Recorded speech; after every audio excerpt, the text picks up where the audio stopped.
Et tout au long de la semaine, on va faire un petit tour du monde des rentrées scolaires pour voir comment ça se passe loin de chez nous. Aujourd'hui, direction les États-Unis, la banlieue de Washington. On va suivre deux fillettes qui ont déjà repris les cours. Vous allez le voir, en ce qui concerne les vacances et les récrés, elles vont sûrement envier les petits élèves français. Gérard Grisbeck, Laurent Desbois à Washington. Elles sortent une à une de la chambre, Mick puis Ellie. Dans la famille Orley, on le sait bien, le réveil est toujours un moment délicat. Les parents, Paul et Meghan, se lèvent à 6 heures. Pas question de démarrer la journée dans le stress. Le petit déjeuner est une affaire collective. Pancakes et jus d'érel, typiquement américain et très apprécié par les enfants.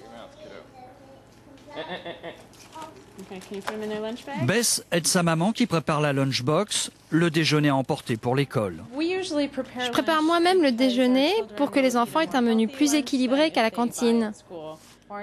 Très bien. Jus d'orange, des fraises, une barre de céréales, mais aussi un sandwich au beurre de cacahuètes, pas très diététique finalement. Mick fait l'inventaire de son cartable, peu de choses à porter, les livres restent en classe. Dans cette banlieue de Washington, les bus de ramassage scolaire mettent souvent 1 heure avant de rejoindre l'école. Vous écrivez tout.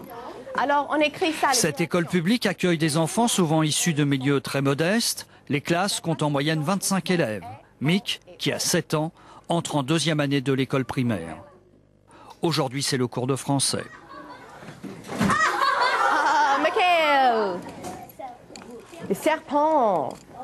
Qui a peur des serpents? Ambiance beaucoup plus agitée pour le déjeuner. Il faut dire que les enfants n'ont pas eu de récréation de toute la matinée.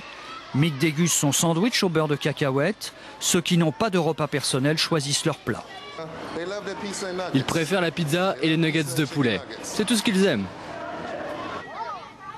Quelques minutes de récréation, pas plus.